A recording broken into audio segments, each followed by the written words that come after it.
どこにも行かせないぞ。連れてなんて行かせない。まゆりは俺の人質だ。人体実験の生贄なんだ。どこにも逃がさないからな。そっか。マユ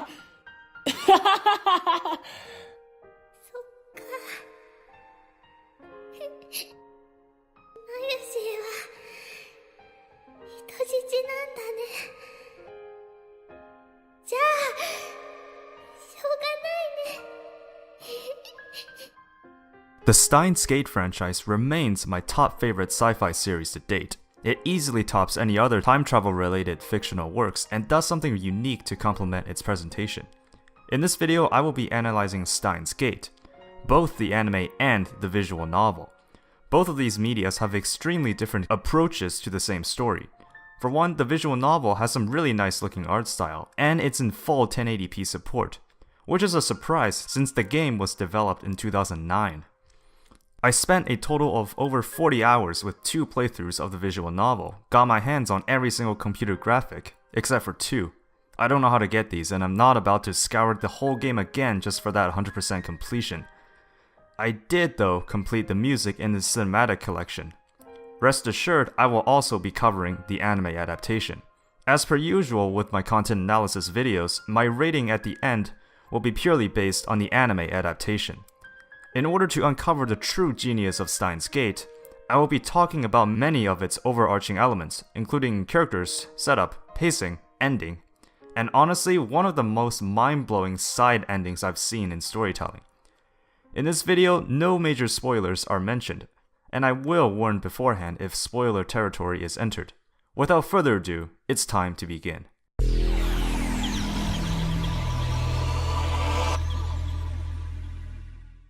The Steins Gate visual novel was developed by 5PB and Nitro Plus, released in 2009 on PC. Steins Gate belongs to what the company calls a sci-ad. Essentially, it's short for science adventure, and the genre uses factual evidence to present an unbelievable story. This is kind of 5PB's shtick in storytelling. In the case of Steins Gate, it's time travel. Chaos Child, the next title on my list, is about human AI. You get the whole gist. Back to Steins Gate. It's quite surprising to see widescreen HD support with such an early release. The visual novel was clearly ahead of its time. The first playthrough took me a total of 27 hours. After that, I went back and reached all the endings and unlocked every single computer graphic. Like what I said before, except for 2. There are 6 total endings to Steins Gate in the visual novel. 3 of these are side endings. 2 of them are endgame endings, and 1 true ending. I will go through all of these later on. The main game mechanic in the visual novel is the phone trigger system. You can bring up your phone at any time and choose to read text messages from other characters, or change your ringtone or background. Replying to specific text messages will yield some additional content in the form of new ringtones, new wallpapers, and stories from Rynet, Mayuri's favorite anime series. I almost 100% of the game on Steam, with some exceptions that some achievements will take multiple replays, and I'm just far too lazy for that. The anime adaptation of Steins Gate began airing in 2010, featuring 24 episodes and 2 bonus episodes. One alternate episode of episode 23, dubbed 23 Beta, aka the prologue to Steins Gate 0, and episode 25, a spin-off. Steins Gate is one of those exceptions in the anime industry in the sense that the quality is actually not too far from the visual novel. While it will take way too long to explain everything in the same way in the visual novel, the anime still does a pretty good job at getting the important stuff right. Of course, all the side endings are skipped, and the anime runs straight onto the true ending. In terms of quality though, I will argue that the anime is not too far from the visual novel. The only difference is in its art style and music. Well, that pretty much completes everything to compare between the two. Now to actually talk about the series. Strap in, cause there is a lot to cover.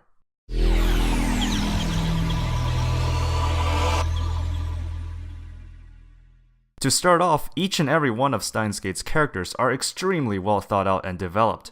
In both the visual novel and anime, the main protagonist is a typical high school graduate by the name of Rintaro Okabe, though he does have his mad scientist alter ego. Both Mayuri and Kurisu represent completely different character traits on the character spectrum, yet I can't decide which one I like better. Because like what I said, Steins Gate does a really good job of developing memorable characters. Even Luca, aka the Trap, has some redeeming features. The beginning of the series throws you off with Okabe's true personality, though I think it's for a good reason. For a sci-fi series that is heavily influenced by discovering new concepts, figuring out Okabe's real identity is by itself a mystery of sorts. Every one of the characters plays some sort of part in the main storyline, so it's not exactly fair to call anyone a side character. Both the anime and visual novel present the characters in a similar fashion, though there are 3 separate side endings you can enter in the visual novel. Those are Suzuha, Fairies, and Luca's ending. Both Fairies and Luca endings follow your typical Gal game formula, though Suzuha's ending will get its own separate section. There are also 3 endgame endings to the visual novel, though the true ending is really just an extension of the other 2. Overall, the characters all have some kind of trait to set them apart. They're equally intriguing to the point where I don't really dislike anyone in particular.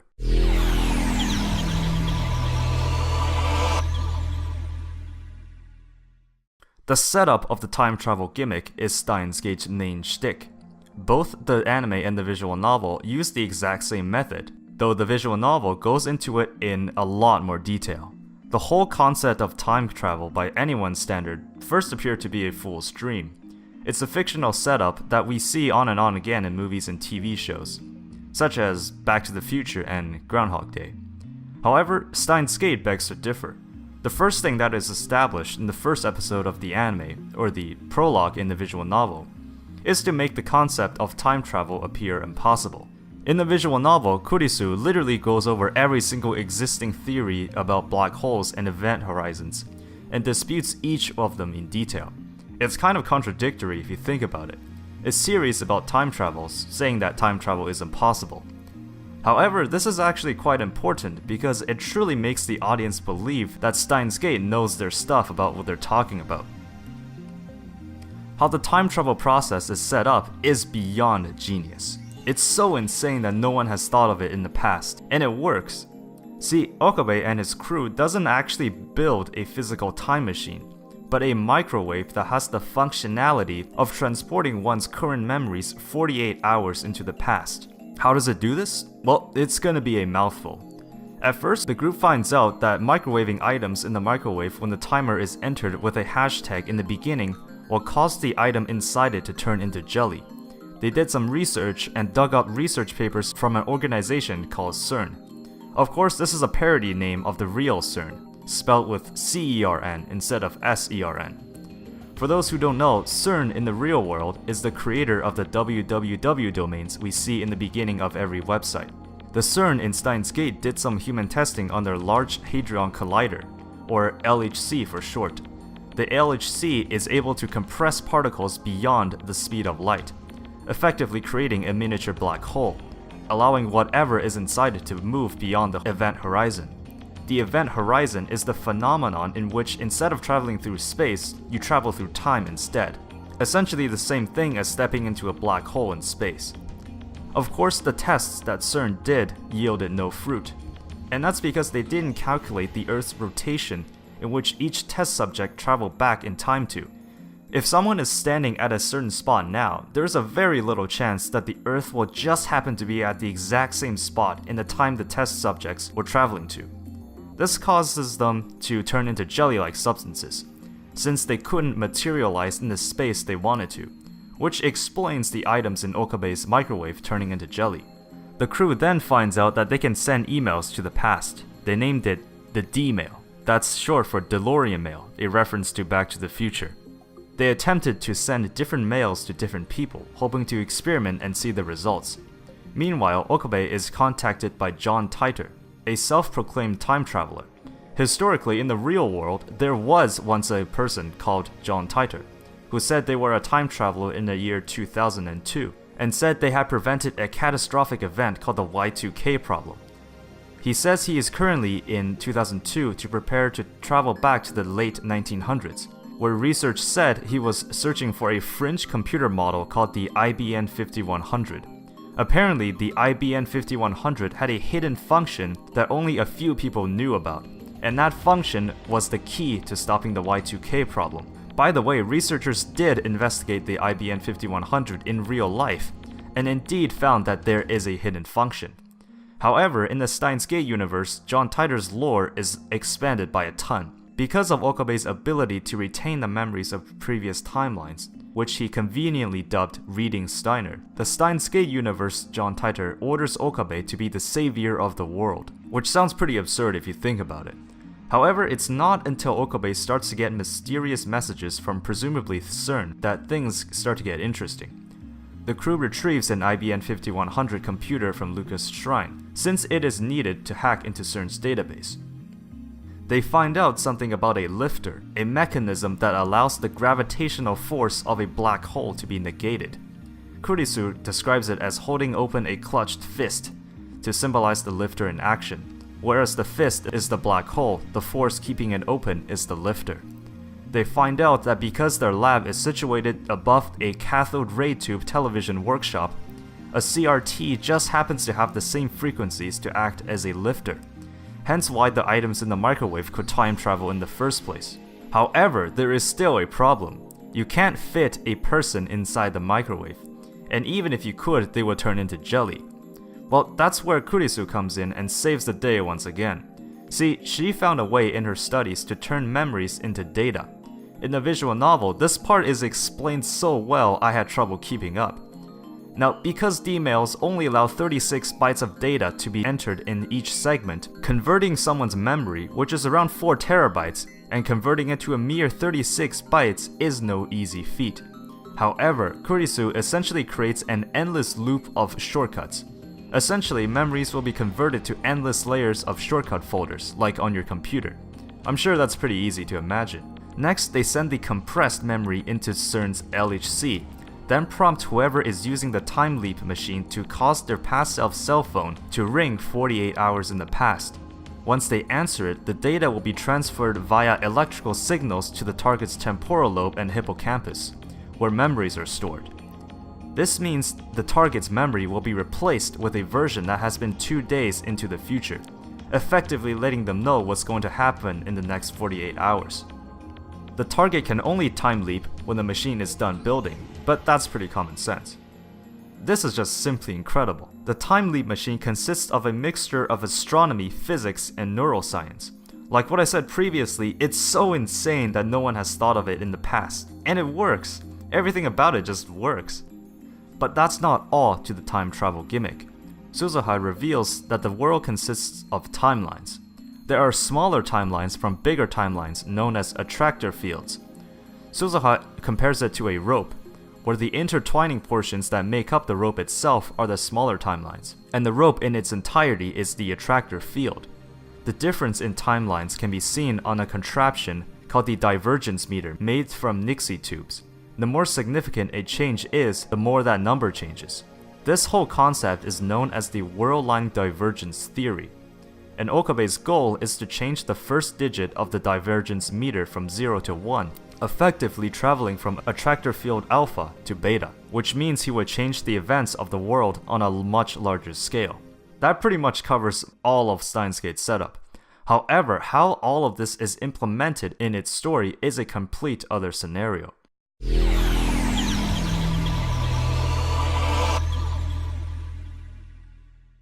The Steins Gate anime adaptation is really unique in its setup for the main story. The main reason that Steins Gate isn't that popular in the industry is because of its slow pacing. See, the first half of the anime is solely dedicated to setting up the entire time travel gimmick. To anyone watching 12 episodes of nothing can be boring.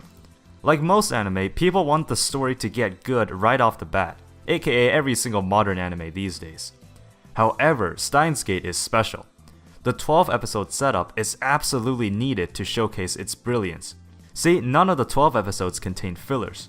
While it may seem it lacks good storytelling, the latter half of the series cannot exist if it weren't for the first half. I'm not going to dock points for this long setup. In fact, I'm going to give it bonus points. This is so unique in storytelling, and Steins Gate proves itself to be reckless in terms of how it wants to be presented. They don't care if you find it interesting right off the bat. They only want to tell a well set up story when all the preparations are complete. But now that comes the question that everyone has been thinking now that the first half of the season is complete. So what? Why should we care about any of this? You explain time travel. That's awesome. Now what are you going to do with it? But trust me, the second half of the series is well worth the wait. They are able to weave the sci-fi elements of the time leap machine into an amazing storyline. If you be patient and sit through 12 episodes of setup, you will be rewarded with some of the best damn storytelling you'll see in your life. By the way, the event that changes Okabe's life just happens to occur on Friday the 13th. Very clever, Steins Gate. The other thing I want to touch upon is the type of conflict Steins Gate creates. I'm sure everyone has heard about one of these discussions in elementary school, but what kind of conflict exists in the Steins Gate series? Is it man versus man? Man versus self? Man versus nature? Man versus society? Or man versus fate? If you guess any one of these, you'd be right, because Steins Gate is all of them. CERN is a physical threat that threatens the well-beings of Okabe and his friends. From time to time, we often see Okabe have a mental breakdown due to all the internal struggles he goes through. Time travel is a notion that goes beyond logical sense. In a way, they are challenging the very will of nature. The repercussions of Okabe's choices lead to some major political changes, or societal changes. And finally, world convergence theory states that because some events are fated events, Okabe finds it impossible to traverse between the world lines in which the tragic events that have bestowed upon him does not happen. Of course, to actually reach the Steins Gate world line, Okabe must first jump through a lot of hoops.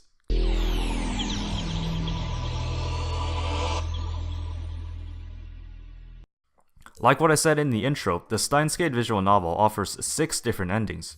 There's Suzuha's ending, which I'm going to talk about right after this section. Ferris' ending, dubbed Isolated Jamais-Vu, has Okabe refused to sacrifice the time Ferris got to spend with her father at the end of chapter 7. As a result, he is transported to whatever this timeline is, and for some reason becomes Ferris' partner in crime in the Rainet board game championship. In short, this ending is perfect for someone with a catgirl fetish.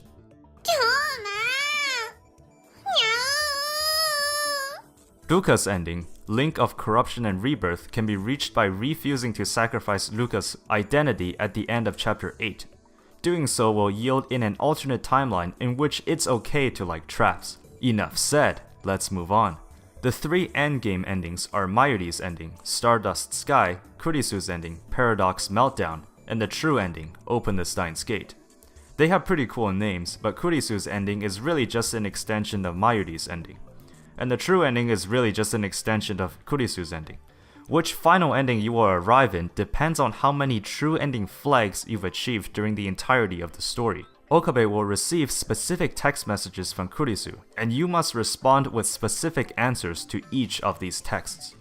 For the record, I don't think it's physically possible to figure out how to get to the true ending without some kind of help online, as all of these messages seem so casual to the point you would never think they serve something more than just side content.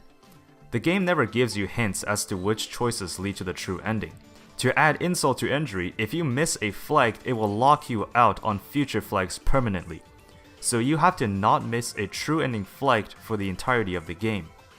As a result, in my first playthrough of the game, I got none of the flags. You will reach Mayuri's ending if you trigger none of the true ending flags. You will reach Kurisu's ending if you trigger 1 to 5 out of 6 total flags. And finally, triggering all 6 flags will yield the true ending. Once you trigger a flag, the game will reward you with some intimate dialogue between Okabe and Kurisu. In the main storyline, choosing to stick around in specific timelines will yield some extra content that never made it onto the anime. お前は痛みに泣き、わめき、クソとしょんべんをまき散らしながら私に命乞いをした。実に醜かったよ、岡部倫太郎。During some phone triggers, if you read carefully, you can actually pick out some pretty clever details. For example, Kurisu may ask you to buy some cup noodles, but when Okabe travels to a different timeline, Kurisu will now like a completely different flavor of noodles. None of these actually affect anything in the grand scheme of things, but it's still pretty interesting to see the butterfly effect at work. Now, with all that out of the way, it's time to talk about one of the most bizarre endings to Steins Gate.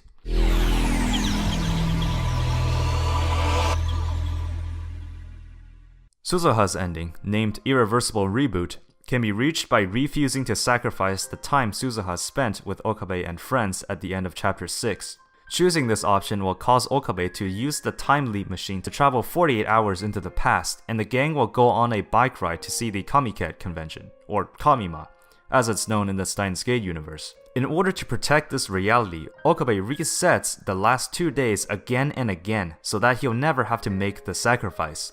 He repeats the same cycle 10 times, 100 times, then 1,000 times. Later, he gets so sick of the same reality to the point where he could predict exactly what happens at any given time. At points, he tries to sabotage his friends, even attempting to kill them. He becomes so bored to the point he would do inhumane things just to entertain himself. After all, he would eventually get away with it when the 48-hour period resets, and world-line convergence theory prevents anyone from actually dying. This part absolutely blew my mind. Technically, Okabe has time under his control, but is it fair to say that he has won?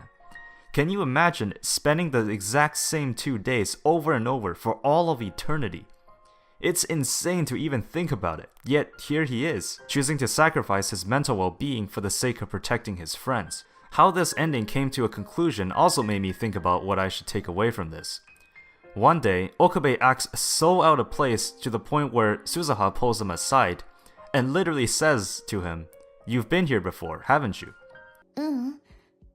今の私たち、映画と同じ状況に置かれてるんじゃない？なんとか言いなよ、岡部倫太郎。君はこの世界を知ってる。そうでしょ？ Okabe explains his actual situation to her, and Suzuha offers to invite Okabe to go with her into the past and save the world. This ending made me think a lot about what the concept of time actually represents. Sure, it seems like Okabe was finally able to manipulate it, but the actual victory does not feel well earned at all. Hell, it seems like the other way around. Time has officially defeated Okabe, and this is the result. A road that leads to madness, a road that leads to insanity.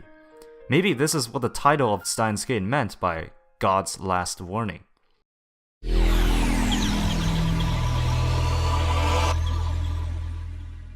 From the surface, Steins Gate appears to be a series attempting to explain time travel in a realistic way. However, it is actually far more than that. Once you dig into the real story, what you'll discover is a gut-wrenching tale of a powerless human attempting to challenge fate itself. When something is meaningless, and given enough exposure, it will finally mean something. For the entire time, it seems like our main protagonist has been dealt an unfair hand and attempts to deal with it with the best of his abilities. What awaits him on the top of a never-ending upward slope is a view far more than just breathtaking. With a once-in-a-lifetime unique setup and absolutely flawless logic and storytelling, Steins Gate pushes the boundaries of what should even be allowed in science fiction. As a result, Steins Gate still stands as my favorite sci-fi series of all time. That wraps this up. Join me next time as I bring the entirety of Steins Gate to a conclusion when I discuss Steins Gate 0. Maybe. In like a couple of months. Depends on how well this video performs. And of course, if you wish to see more anime-related content analysis just like this one, you know what to do. And remember, time travel is cool and all, but the most important fact to remember is that Luca is still a guy.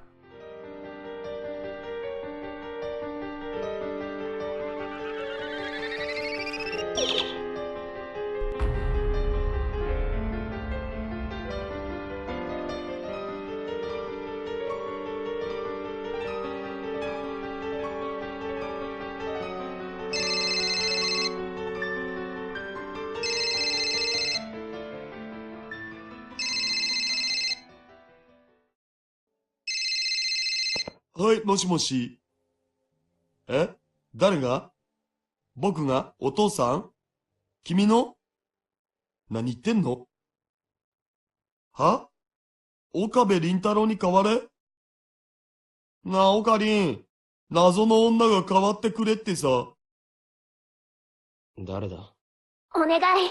今すぐラジカンの屋上に来て。だから誰だよ。私は2036年から来た。